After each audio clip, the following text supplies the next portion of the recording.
Good afternoon to all of you in India, and hello to everybody around the world who's joining us for this very important second session of the World University Summit. Today's topic is, or this session's topic is, treating a new path for first generation learners, stories from the world. We are delighted to have with us a very, very distinguished panel. Professor K.K. Aggarwal is the chairman of the National Board of Accreditation in India. Professor Duncan Bentley is the Vice Chancellor and President of Federation University in Australia. Professor Chiapei Chou is the Executive Vice President of the National Taiwan University in Taiwan. And we have with us as our final speaker, our very own Professor Sridhar Patnaik, who is a Registrar of Jindal Global University, as well as its Chief Proctor, as well as a Professor of Law. So thank you very much for joining us. Just a very, very brief introduction to the sort of concept for the session. We're all aware that the COVID-19 pandemic has resulted in numerous disruptions in the education of young people around the world. In India, we specifically tend to talk about school students, young people younger than 18 and school education, and in particular, the number of dropouts that we've had this past year. Literally millions of students have disappeared from school rolls in the great state of Haryana, where Jindal Global University is based. This problem is being felt acutely enough that the government is trying to, very post-haste chart a course forward. And of course, we're feeling these issues quite acutely in the higher educational realm as well. And in particular, our focus today is first generation learners, but of course, first generation learners are a focus, at a time like this, when mental health issues, material and personal loss among the students are sky high. And we have to try and think also about learning losses at a time like this. The student experience in the research University Consortium has found that, in fact, this pandemic has especially affected first generation learners, and not for the better. So without much, further ado, let me sort of jump into, getting the views of our wonderful panelists on these very serious matters. My first question is to Professor Chou, and perhaps then I'll ask Professor Aggarwal and Professor Bentley to jump in, and Professor Patnaik as well. Outside the realm of core academics, what sort of support, do you feel first generation learners in particular require? What has been the experience of your university as a leader of your university? All of you, of course, are leaders in your fields. Can you share success stories? What's worked, what's not worked? Professor Chou, could I ask you to go first? Thank you so much. Yes, I would like to share the National Taiwan University has been doing recently.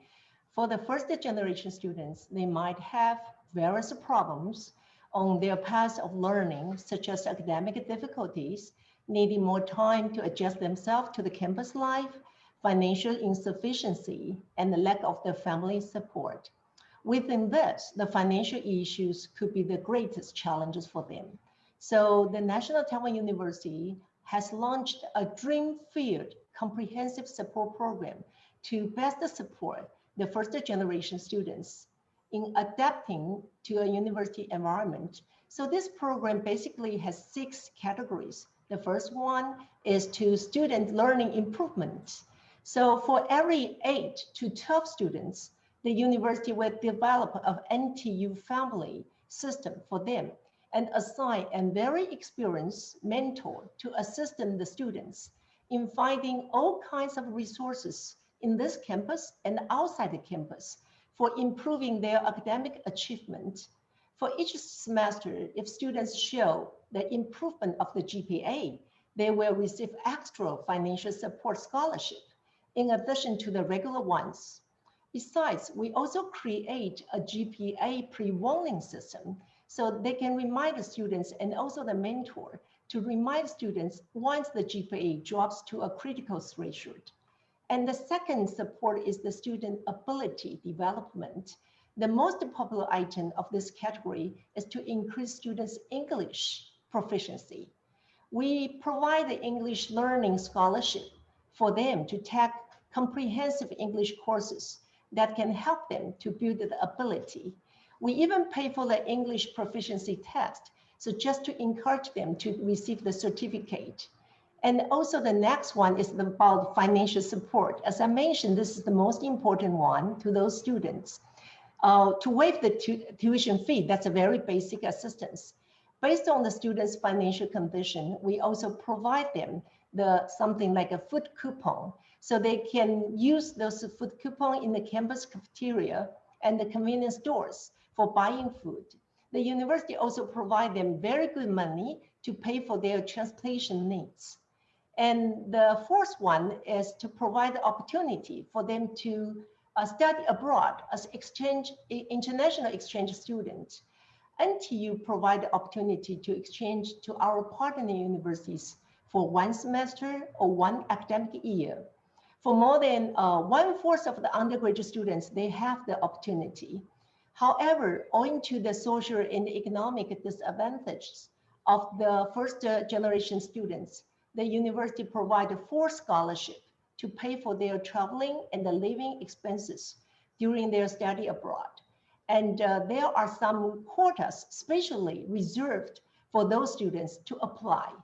We believe this exceptional experience will bring them tremendous life value, not only during their study in the university, but also for their future lives. And the fifth one is about the career exploration. To most of the first generation students, there's no doubt that to find a good job after graduation is very important. So the Career Development Office offers students one-on-one consultation for resume and interview preparation. In addition, we also offer them some business fundamental short courses to increase their second skill, to strengthen their career opportunity. Last but not least is the Culture and the Communication Service Program. Apart from the academics, we also hope the first generation students can increase their other skill sets. We provide them the opportunity to participate in the large-scale events and the community service program.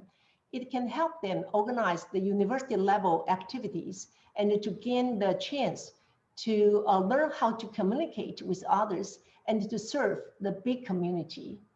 And in the last few years, we do see many successful examples that we send first generation students study abroad and they receive their great feedbacks about how they improve their academic achievement and broaden their visions. So this is what I want to share. Thank you so much. Oh, thank you, Professor Chou. And you said a lot of things there. I would imagine that the mentorship program and maybe even the food coupon program is something we'd want to come back to at a later stage.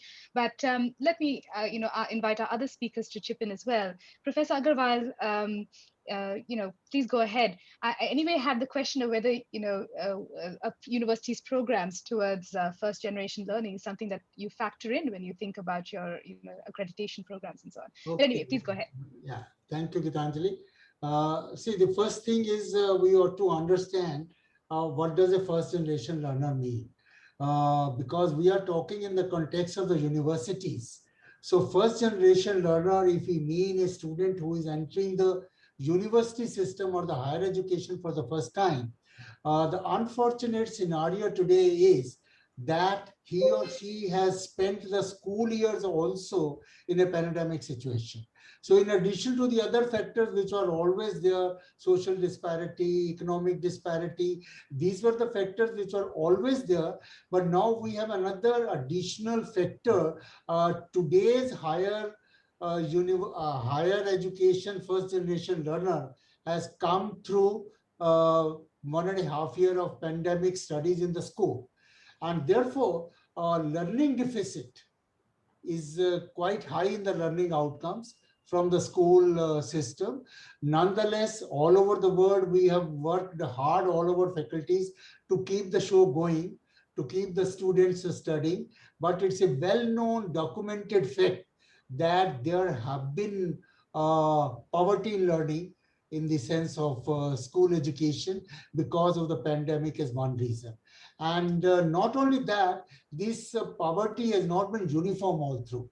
Learning poverty has been very varying from town to town, from country to country, from connectivity issues, electric connectivity, bandwidth connectivity, and so on and so forth. So that distribution of learning empowerment which we have had coming to the higher education, I think it's a very, very great challenge. And in the university system, how to level it off, I think we must plan all higher education system all over the world for about one semester at least to take care of these leveling exercises, so that you can bring these first generation higher education learners to almost at parity to start the actual teaching process.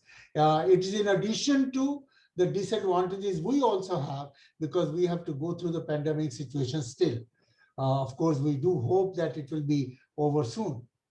Having said that, my second point is a first generation learner normally is much more enthusiastic about learning, because first time is always first time. Anything done first time is always a motivation, is always a full of inspiration. And unfortunately, in the present scenario, his or our motivation is being subdued because of the pandemic. And that we have to take care, because we want to, a great challenge is that this subdued is a temporary phase. He is not subdued permanently. Because if he's subdued permanently in the higher education, then we have a lot to lose, which we cannot afford. And he should also understand that the livelihood and living has to be balanced, because at times our higher education system gives too much emphasis to livelihood, which is okay, but living is a much broader spectrum, which has to be our aim, and a livelihood is a subset of living. So with that challenge in view, I think our higher education system and the university system will have to plan accordingly. Thank you. Thank you, Professor Aggarwal. I mean, I think the specific issues facing a country like India, I think you've summarized that extremely well. I think you're a very distinguished engineer. I think some of the engineering colleges have, in fact, got bridge programs and things like that. And I wonder what you think of those. Those were on well before this as well. But we could come back to that. Professor Bentley, may I ask you to give us your thoughts? So thank you very much indeed, and thank you, Professors Chou and Aggarwal. I join you from regional Victoria in Australia, and before I begin, I'd like to acknowledge the Wadawurrung people as the traditional custodians of the land on which I'm joining you from in Ballarat, and pay my respects to elders past and present. The Aboriginal and Torres Strait Islanders and First Nations people are among the most prolific in terms of, if you're looking at first generation learners as a proportion of the population, they fall into that category.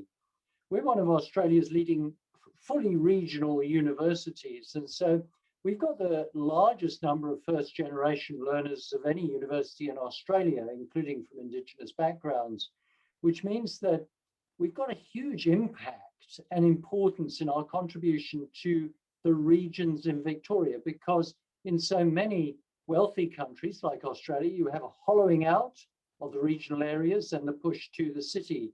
And so for us, with almost 3/4 of our students as first in family to attend a university, we've got to think about how do we keep the students not only in the learning system, but also in the regions, so that we're maintaining the sustainable long-term economic and social development in the regional areas.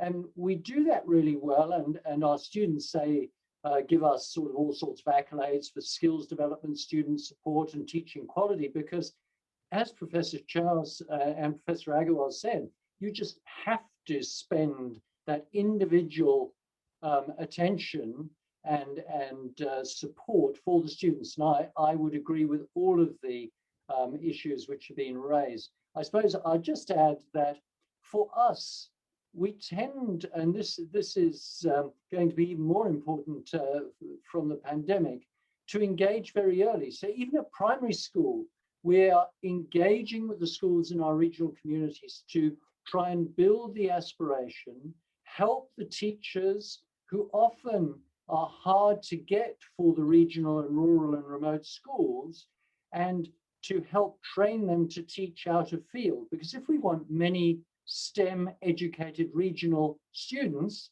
we've got to make sure that they've got STEM educated teachers. And many of the teachers don't have that training. And so we focus with the schools and the regional directorates of our public schooling system in particular to be able to support the teachers. We also try to allow our students from regional schools to have lots of experiences through their schooling of the university environment, whether it's on campus, in the holidays, making it as exciting as possible. Because if they get really enthused and inspired, then their aspiration will grow. And we have all sorts of programs which will support that. The other thing which is really important, I think, for us is that we're a dual sector university, which means that because we're going across the region, we take students right from the vocational through to the postgraduate and postdoctoral. And so our research is really top of, well above world class, and yet we will still have apprentices and early certificates to try and allow the progression of students all the way through the qualifications framework so that they can exit at any point. That's really important, and engage with employers. Those are a few examples, and I can explore others as we go. Thank you. Thank you so much. There's a lot that you said there. I think in some ways what Professor Aggarwal was saying earlier about the kind of connect between schools and universities as something that needs to actually be strengthened at this particular moment is something that we might want to come back to. But I also just was so struck by your you're emphasizing fun, that in fact we need to inspire our students, and we need to and learning should be fun. So it's not just the fun of campus life, but the fun of learning. And I think that's something that students are missing out, and it's hard to figure out ways in this moment to sort of make that, to compensate for that in some ways. Professor Patnaik, if you could tell us what Jindal Global University is doing around many of these issues. Over to you. Thank you so much, Gitanjali. It's my pleasure joining all the panelists on this session. Well, this session is important for one particular reason.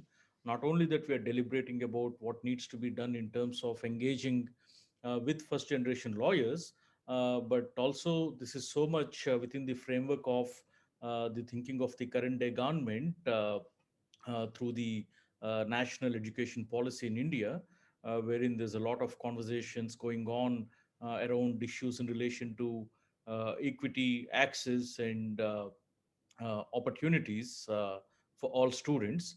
And this is all the more important when we talk about India, because India is so very diverse and so very heterogeneous. So even when we talk about the phrase first generation lawyers, to me, it's very important to see and deconstruct under what category and even what side of the disparities the students belong to and where they're coming from, both in terms of social conditions, economic conditions, and even gender and other related aspects, because that's when we can sort of come up with a certain framework in terms of exploring the methodologies for integrating these students.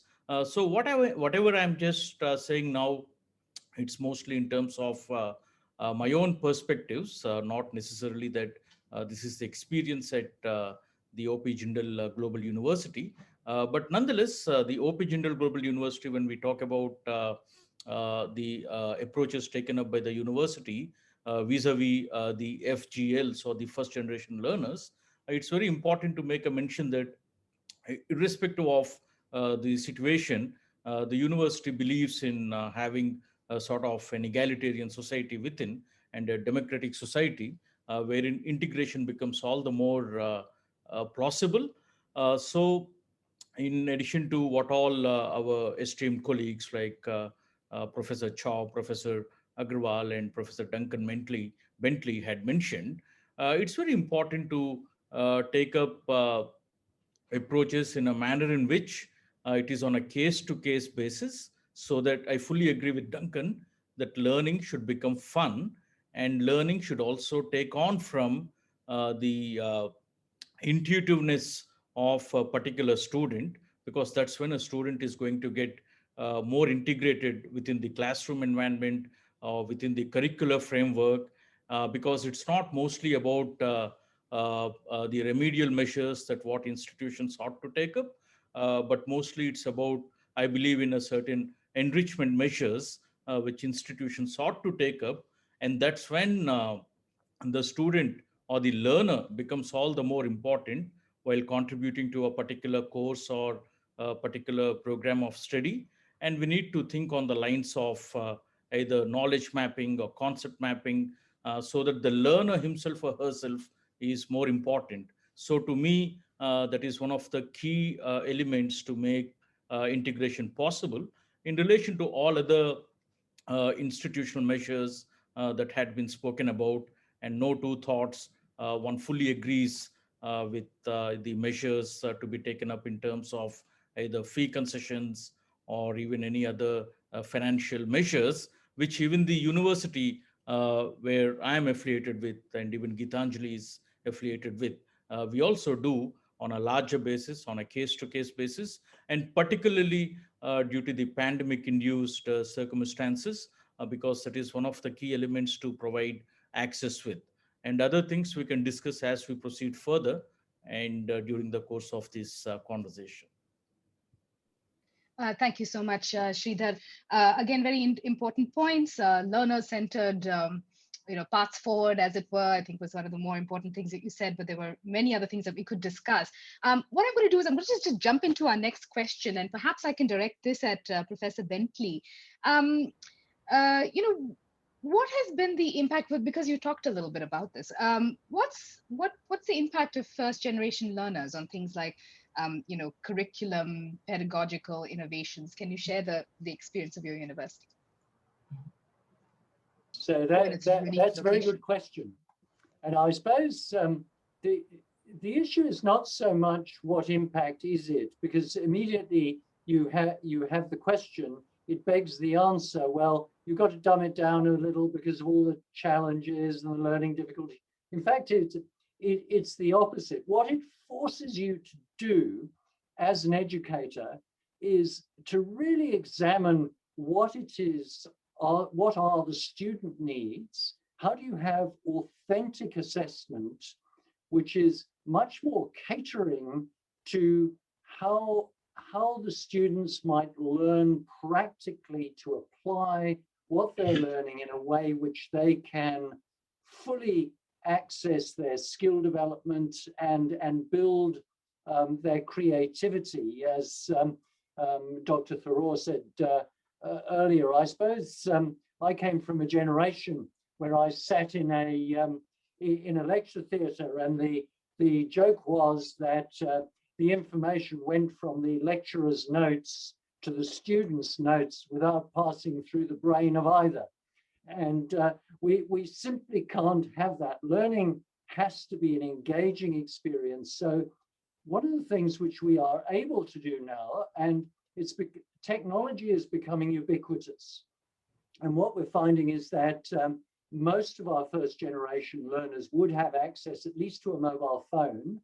And so it's trying to figure out what technology can they access, because they're unlikely to have a laptop with 3 screens and masses of data. So how do you make things accessible so that they have that experiential learning, which keeps that engagement in a way which suits their I suppose, technology style, because they're used to online shopping, they're used to gaming, they're used to connecting through social media. How do we use those tools in an effective way so that we can get that engagement going earlier? One of the things we really do have to be aware of, though, in looking at that is increasingly you've got, although we can get the personalized interactions at scale, we can become much more consumer oriented in the sense of tracking all of the elements to ensure that we can see when, through the analytics of the learning management system, There are the click-throughs, etc., and you can use artificial intelligence to predict who's going to fall out earlier and where the interventions need to be. We've just got to be really careful that we manage the data ownership and privacy, because the self-sovereign identity issue is going to be increasingly in demand, as we've seen through debates over Facebook, etc., from and by students, and quite rightly so. And for first-generation learners, we as an institution need to be educating them in our responsibility and their responsibility as part of that process. I'll leave it there and leave others time to talk. No, that's wonderful. I mean, I think if there's anything we've learned this past year, it's been very much about the perils and the pleasures of technology in education. And there are some very real perils and very real pleasures as well. So no, absolutely. Could I ask Professor Aggarwal to jump in here? Yeah, the point which made by Professor Bentley is very valid and very relevant. And I think at the moment, world over to a good extent, and India for sure, we are not using the technology in the optimal sense. We are using technology by and large for translation of a physical system into an online system, which is not the power of technology. Simple substitution of a lecture on the computer is not the power of technology. Power of technology to help the first generation learners would be a much better individualization, which is possible with technology. And maybe we can certainly deliver some courses, or at least part of a course, where the student asks a question and the teacher answers. That will inspire him or her, that will motivate him or her, and his or her learning capabilities will improve sky high if that model is allowed. And fortunately, technology allows us to individualize much better than the physical mode. So therefore, I think all of us have to switch ourselves also to the potential advantages of technology over and above the traditional classroom teaching, in addition to accepting the fact that we had to do it and therefore we are doing it.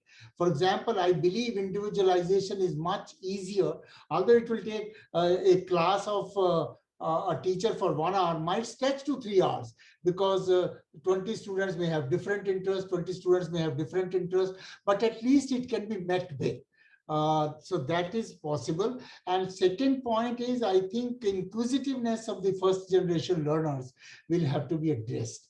The lower the age, the inquisitiveness is high. And as we go higher and higher in age, inquisitiveness becomes lower. I mean, it's a paper which I studied as psychology said, a child of 4 on the average asks about 73 questions per day. Now, imagine 73 questions per day, a child of 4. Many of those questions might not make sense. Why should I wear clothes? Why don't you allow me to go near the fire? Whatever. But 73 questions a day. And many a times I've asked in a little lighter vein. I think throughout the university system, we don't allow the child to ask 73 questions in 4 years. And I think that has to change. And that can probably change little easier on the online mode. So while we are having several disadvantages of online education, we are not leveraging the potential advantages, which we have to study. Similarly, I think a very valid point was raised of missing fun on the campuses. Understandable so, but we can't bring them on the campus at least immediately, but we hope very soon all over the world. But till such time, some team projects, even to be done online. Maybe we give a project where 3 students are given part of the project, and then the 3 have to work together to come to something. So I think a lot of innovation on the part of teachers, on the part of curriculum planners will have to come in to bring in the satisfaction level to the extent possible of the first generation learners. Because I'll again repeat, I don't mind repeating, because curiosity once lost is very difficult to regain. So we have to make sure how can we do it under the present circumstances. And I, being a technology person, I believe if potentially innovative use is made of, some things can be better done using technology than in the normal classroom. But that has to be sort of pushed through. For example, creativity may be easier at times on online education. Even handling complexity by breaking the problems is easier at times, not always. And that is the job of curriculum planners. That is the job of our system, to make sure what can we do in the system to induce those elements. I remember I prepared a report on a STEM education, which has been mentioned by Dr. Bentley. And I said in that report, I think time has come where the old established UNESCO goals of education, learning how to learn, learning how to do, learning how to work together, learning how to be, need an upgradation by itself. And in that report, I had modified them. Learning how to learn, I said learning how to learn critically, learning how to do, learning how to do creatively, learning how to work together, learning how to work together constructively, learning how to be, learning how to be positively wise. So I think these goals have to be upgraded, and we can make use of this technology platform to make that beginning. That's what I would like to say for the time being in this question. Thank you. Thank you so much, Professor Aggarwal. Professor Patnaik, do you have any comments to add, especially around, again, what is being done at JGU in terms of teacher training or, technology access? One of the big issues we've, of course, faced is that a lot of our students just don't, the technology access isn't equal, right? The laptops and the phones and which gets used where, internet connectivity, something that Professor Aggarwal has and Professor Bentley have already talked about. Would you like to chip in? Well, I'm just going to say the following. Whatever we do, well, the education cannot be just quote unquote metrics oriented education. And there is a certain learning element along with fun, which is indeed needed. But alongside, we also need to sort of explore newer means. See, it's no longer the case that students do not have access to gadgets, right? Good or bad. Now, almost everyone is having access to gadgets, but it's mostly about how education is going to be delivered or was being delivered during this COVID situation.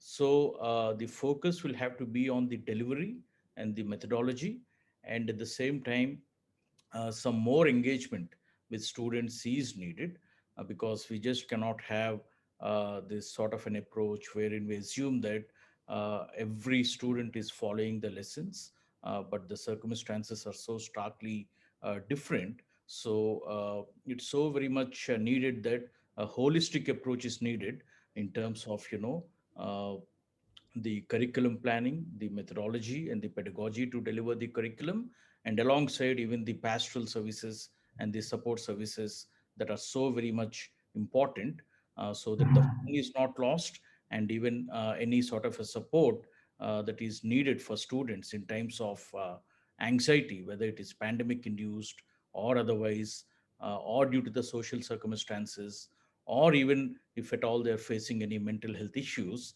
then there is a certain support which is going to become possible, and that much is very much in play. That particular aspect is very much in place at the JGU, and probably that is one of the models which institutions will have to adopt in terms of strengthening their pastoral and support and care services in terms of mental health. And then the other point that I'm going to say is that we talk a lot about pedagogical innovations and even study groups that will have to be formed, so that the instruction becomes learner centric. But at the same time, while forming these groups, it's also very important to focus on the differential learning abilities of students, and also the differential contribution which students could make. So even if there is a particular study group which is formed, there will have to be roles assigned to each of the students so that the roles are based on their strengths and whatever they could contribute in the most appropriate manner. And that's what is also going to enrich the learning of a student, and also the learning is going to become much more which is engaging in nature, and much more which is enriching in nature. So even if metrics are important, but then the process becomes all the more important. No, absolutely. Let's move on to a question for Professor Chou. Professor Chou, one would imagine that career placement, while important for all students, is something that first generation learners would, or rather university goers would perhaps need a little extra assistance with. What is the place and what's the role of universities there? As I mentioned, that the university has a Dreamfield comprehensive support program. And this program is specially designed for the first generation learner. And we have like 2 categories to help them to ensure their career placement. Is that question you are asking, right? Yes, absolutely. Yes. Okay. So first is about how to help them to improve their language. As you understand, in Taiwan, Mandarin or Chinese is our general language we use in Taiwan. In most of the classes, we start with like a first freshman course, we use Mandarin, and gradually more and more courses will be changed into English, and we use English textbook. So how to help those first generation learner to improve their language proficiency is one of the support that given by the Dreamfield Comprehensive Support Program. So, so we can help them to increase their ability and also help them to receive a good certificate about this. So the HOPE students, they enter the universities through different channels. The regular channel, we go through a central exam. So the students, they all take the same exams from all the high schools, and only the maybe top 7% of students will get to the university. However, we do have another category of admission for those first generation learner. We call that the HOPE admission. So they will, once they get into the university, they will explore the possibility of learning the English and also other language. So for students from the immigrant household or indigenous tribes, we provide them the scholarship to learn English and also the language of their original language, because some students, they may not able to speak their mother tongue. Suppose they should learn at home, but like indigenous tribes language is not so popular anymore. So we provide them the scholarship and also the courses for them to learn their mother tongue. Second, we provide a career and employment counseling program. They are encouraged to take the career enhancement activities, such as like, as I mentioned, the interview and the resume writing lecture, and also something like a marketing training courses. So they will have more skill than their major, therefore can help them to have a better opportunity to receive the career, when they have an interview, easy to get their first job. And also this university, we organize a job fair every May in every year. So we attract more than 300 enterprise companies to recruit our students. So one of the most popular events is the career counseling seminar, which does help the hundreds of students figure out their future career paths. For the first generation learners, we will provide extra courses for them, extra consulting programs for them, and also some scholarship for them to attend those programs. So we do hope this can help them to get their first job easier. And in last years, we do see some good examples that really help them to receive the very good job when they graduate. So this is what I would like to share. Thank you. Thank you, Professor Chou. Professor Bentley, what are your thoughts on this? What sort of support do you provide your students in terms, especially your first generation learners, in terms of thinking about careers and actually landing a job and things like that? So again, I think it helps if they choose the right course at the beginning. And so I absolutely support everything that Professor Chou has said. What it's really helpful to do on the way in is to make sure that they're choosing the right course. And we have partnered with technology platform providers in the jobs market to try and give an understanding of what they do is they use the artificial intelligence to scrape the data from the position descriptions and job ads and mesh that with the employment data as jobs are emerging and what those jobs look like. Because it's all very well a student coming into the university and saying, well, I want to be an accountant. But what does an accountant actually do? And through using this rich data set, we can give real examples, connect them with alumni, connect them with senior peers who are going through the university, just to help them to get more of an understanding. And that then prepares them for what we focus on also as a component of our of what we do. And this is particularly important for first generation learners, because they wouldn't normally have the networks perhaps that those with from wealthier and more educated background families might have. And so we have an earn as you learn program where you can be earning while you learn in the workplace. That's embedded in the curriculum, but we also make it possible for those students who can't financially cope with the university fees and all those resources to be able to carry on working, but we particularly encourage them and help them to gain positions in jobs which are related to the area that they're studying. So those are a few of the examples which we find very successful. Thank you so much, Professor Bentley. Let me sort of direct the last question from the moderator, and after that, we'll look at the audience questions to Professor Aggarwal. Professor Aggarwal, I wanted to ask you the policy question. So, what kind of education policy reforms enable greater support for first-generation learners? When I was in university many years ago, I don't remember feeling as though that was part of the thinking first-generation learners necessarily. This is about 20 years ago we're talking about. But now they're a category in and of themselves. So, what sort of policy change or reform or do you feel is required to reckon with this group and to think about making education a more meaningful experience for them? Okay, Professor Gitanjali, I think good question, particularly in the context of India, where we have just announced the new national education policy.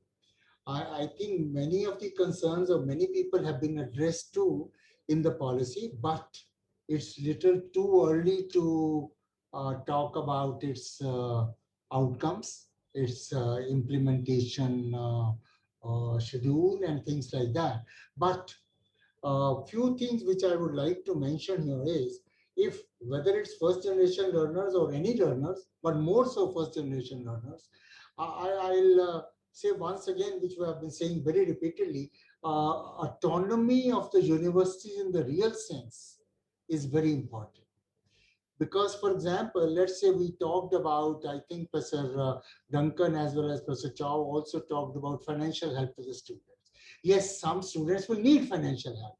But then if you have to run a university, you also need money to run the university.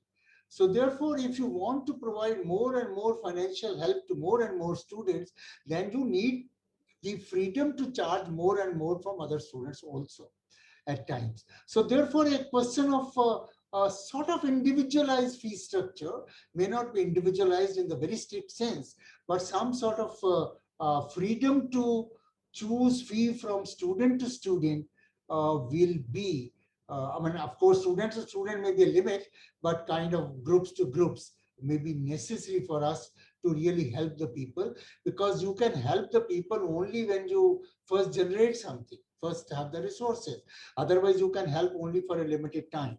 So therefore, I think autonomy of the universities, which has been addressed in the policy in India to very great extent in this policy, but we have yet to watch the implementation, how it goes, because without autonomy, individualization does not happen. And education will become quality education only and only when individualization is possible. And individualization is possible only when there is autonomy.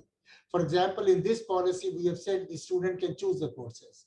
But that does not mean he can choose any damn thing. See, freedom itself means the first question will be how much freedom? Where to freedom? Freedom only means you can do it differently, but that does not mean you must do it differently. I think that's a small difference which I will like to project, which I've been saying at all fora. We are feeling freedom means whatever I have been doing should not be done. No, that's not freedom. Freedom only means whatever you have been doing, you now have a relook at it. Whatever changes are required, you're free to do it, and so on and so forth. So therefore, university autonomy in the real sense, whether it's financial autonomy, whether it's academic autonomy, whether it's administrative autonomy, all this will be a must in the quality of education, and more so for first generation learners. And I will again repeat, first generation learners today and the last year have been a very different first generation learners. And unless we can have individual programs for them, it will become very, very difficult. It was raised, I think, again here, that to give financial help to the students, maybe you can give them some jobs. I would feel one of the excellent jobs at this time will be to ask them to teach school education. So whatever they missed, let them teach that. So they will make up for their loss also, and they will help the next generation also, and they will get financial support also. So a very judicious thought of finding out what they have missed study, asking them to prepare and teach it. Will be a financial method as well as an academic method to take care. So we'll have to be innovative on these things. Policies per se are good by and large. And I've seen word over different models. For example, Australia had a very different model of implementing reservations by financial incentives rather than by law. So how do we bring equity to the academic space? Can be very different methods, but the point is more and more students should be accommodated, and we should be able to be sensitize ourselves to more and more needs. I still remember when I started IP University, one of the person from a political domain surprisingly came up with excellent suggestion, which of course we could never implement that time in the system. He said, Professor Aggarwal, why fix the fees in the university? Because these students have been paying very heavy in the sports. And when it comes to higher education, they are afraid of paying. They are reluctant to pay. So he said, why can't we have one rule that the student will pay the fee which he has been paying to the school? So let him bring the fee receipt of the school of the last year and let that be the university fee for him, or proportional to that. So that will be a model which, I mean, the model looks to be extreme, but has a sense in it that individualization in the real sense will have to come in for quality. Flexibility will have to come in, and flexibility will be coupled with individualization. Autonomy is a must, therefore. Unless we have autonomy to the universities, again, I repeat, in Indian context in the real sense, because I'm very sure, unfortunately, autonomy to the universities in India is far too less than autonomy to the good universities the world over. At least the good universities the world over enjoy much higher degree of autonomy, and results are for us to see. So I think as far as policy is concerned, my one point repeated answer will be universities will have to be given autonomy and freedom. Many people in the governance will say that can result in making mistakes or anomalies, but I believe some amount of risk taking, some amount of mistake making, some amount of error making has to be a part of the decision taking. Unless we do that, things don't happen. And somebody rightly said, you drive a car fast only and only because you know you have the brake in it. Otherwise, you will never drive fast. You drive fast because you are sure of the safety measure. So we allow the system to drive fast, but have the safety measures built in. I think that's the policy, a crux in spirit, which I will like to emphasize on. Thank you. Thank you, Gitanjali. Thank you so much, Professor Aggarwal. You just, that was a powerful statement for autonomy, and I hope that everybody is listening.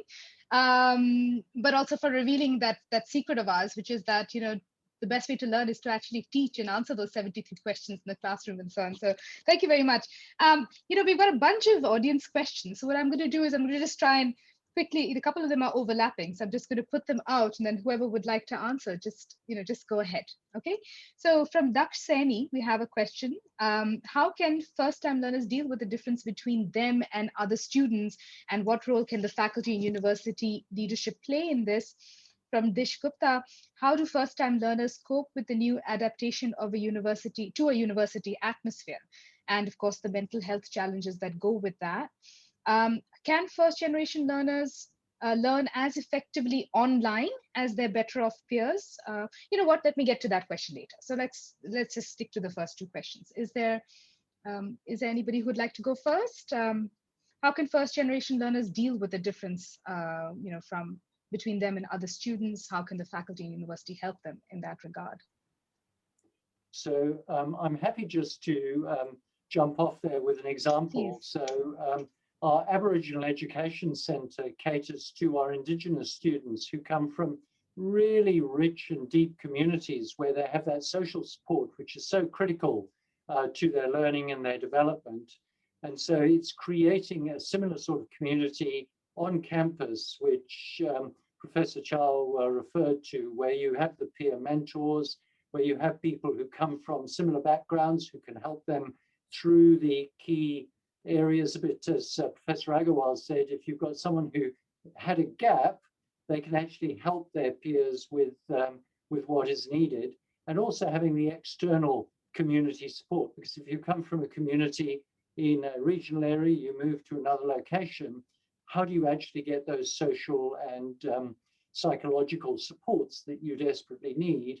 And that's where our Indigenous community are hugely practiced at ensuring that the relocation isn't too mentally, psychologically, physically, or intellectually demanding that people fall out of the learning process. Thank you. Would anybody else like to jump in here? I just mentioned that we have the mentor support and also a small family to group them together. But besides that, when they go to classes, they may have different majors. So the professors, because every professor will have a student card. They understand some of the students may need extra help. So the teamwork, I think a few of them, you already mentioned, that we separate the classes into several small groups. So they just team up with other students, because if this is for presentation or hands-on project, there's no difference for them. But if for the theoretical learning, like a calculation background, a theoretical learning, maybe it's a little bit difficult for those first-generation learner. But however, if we have a good skill to divided them with the other students, mixed up together in a team, then it's very easy to help them. And very soon, they will build up their comfortability and to join the class and other classes too. So that's something I would like to share. Thank you. Yeah, wonderful. Actually, this segues quite well. What Professor Chou just said segues quite well into the next question, which is also from Dish Gupta.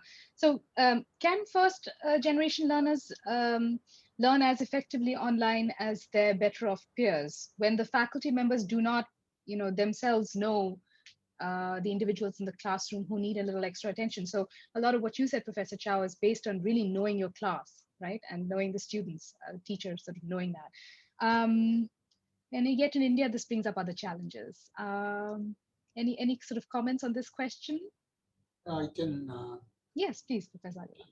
The statement is very correct. There's no doubt about it. Unless you have known the students, you cannot really plan very effectively individual attention. But the point is the circumstantial situation where you have no chance to know the students individually because you are not even meeting them in that sense. So therefore, we have to work within limitations and we have to devise ways and means to know them online, which is possible. Again, spend a couple of hours to know them rather than stuff them, which is possible, number one. Number two, in Indian context, when the student comes to higher education system, parental support becomes from infinity to zero in one day. I think that can be made a gradual transition. In the first few months, if we can keep connecting to the parents also to some extent, and that the parental support is there with the system, and gradually we make the student more and more independent, I think this will give us a partial solution to this problem. Right. Yeah, parental support is key. Sridhar, would you like to Yeah, you know, thank you add so anything, much, respond to this question? Gitanjali. Very thoughtful questions and very pertinent to that extent. Uh, well, I'm just going to say that one, student engagement and parental engagement is the key. It is like sticking to basics, right? And as educators, that is our responsibility, and we need to do that more, and we need to do that often. And this is also something that I'm saying from my own lived experience as a faculty member or as a senior functionary of the Jindal Global University, which we do at all levels. And particularly one example that I must make a mention here is the open access, quote unquote, and the open houses conducted by the vice chancellor himself, right? And one of the essential purposes is to give an opportunity to the student to come up front and speak about his or her problems, right? And the opportunity to be heard is more important, and that in a way can be a foundational basis to even sort of overcome uh, any integration issues or even matters in relation to attrition of students, right? And then the other important thing is positive reinforcement. Well, we are all having the pandemic induced challenges. We are not in a position to meet face to face, not in a position to understand our students better, like the way we do in a regular environment. But communication is the key, and that communication through a positive enforcement is the key. And we need to even augment our mental health services, which is all the more important, and mentor mentee programs, which is all the more important. And we need to stick to these programs to ensure that the student gets a positive experience and becomes more involved into his or her learning activities. Actually, Sridhar, we have a question specifically for you from Professor Sumit Bodh, our colleague. Are there any statistics on first generation learners at JGU actually? Do we sort of track that? Do Well, we have this a is a policy around it? program about the essential approaches and methodologies about first generation learners in universities and higher educational institutions. Probably this is very internal to JGU, and we can discuss that separately. Thank you so much. Right. So let's take one. We have 1 minute for one last question. So let's because we actually have a number of other questions we haven't been able to address. But um, this is a question from, okay, we don't have the name of the person actually. It says FGLs, so first generation learners usually come from comparatively socioeconomically disadvantaged families. For them, the role of higher education in getting a well-paid job is more crucial than its role in personal development or in pursuing other lofty goals of education. Would you agree with this? Does this hamper the benefits that first generation learners get out of higher education compared to their better resourced colleagues? Professor Aggarwal, I think you touched on this a little bit, I'll towards the. touch on this, but I'll repeat again. I don't think the question is very valid for all the time to come, because getting a job, yes, is should be one of the aims of education system, higher education system, no doubt about it, getting a good job. But that has to be the only focus aim of the higher education. I don't think anybody would agree, because I hasten to add, that's not that we are not concerned with it. We are concerned with Of it. course. But at the same time, that's the only aim. And that too, I will like to distinguish between a first placement and placement in life, because the focus at the moment of some institutions who really don't understand, I think, academics to that extent is the focus on the first placement. That's okay, good. But you have to make the graduate capable of 10 jobs, because the present day statistic says that a graduate will change about 10 jobs in his or her lifetime. And these 10 jobs may at times have nothing to do with each other. Right. And Industrial Revolution 4.0 is on document to say that most of our students of today will be ultimately doing a job for which we do not have an idea. Neither they have an idea. And as many as 65% of them will be doing a job which they do not know, we do not know, the universities do not know. So in such a scenario, focusing on job alone very heavily will not serve the purpose even for the student. He may get the first job, but he may be struggling for the second job. And thereby we are only shifting the problem from year 2021 to year 2024 or 2025, which doesn't make a difference. So therefore, I believe universities will have to strike a balance between placement, which I said the beginning sentence, between the livelihood and the living. And I think living is more important, and living has a subset livelihood, not other way around. And that focus should be clear. And the new policy which you talked to me in the last question is, for the first time, a policy says we should end up with beginning to produce good global citizens. That's one of our policy statements in this time for the first time, that unless we produce good citizens, good global citizens, things don't happen. And therefore, I would feel the moderation will have to be done at both the levels to achieve this. Thank you. Wonderful. Thank you so much. Gitanjali, I want to Yes. quickly respond to Yeah, Sumit please. Bodh's question, with your permission. Sumit, we do not have the data, and it's a very important question. We have not yet, we have data that will be more generally speaking about various professions of the parents of the students, but we have not consciously captured the data of first generation learners. Maybe it's something that we should consider in the future. Thank you for that question. Yeah, please, Gitanjali. Yeah, no, thank you, Raj. It's we've actually run out of time, but we had more questions, and I'm so sorry to the audience, whose questions we weren't able to answer or ask actually.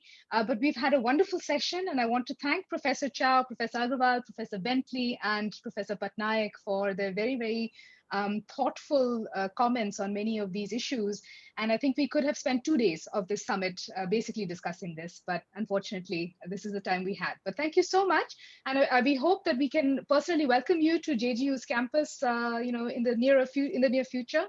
And until then, thank you again. And thank you, yeah. thank you, Gitanjali, and thank you, Duncan, and Professor Chou, and Professor Sridhar, and Sridhar for participating in this fascinating session.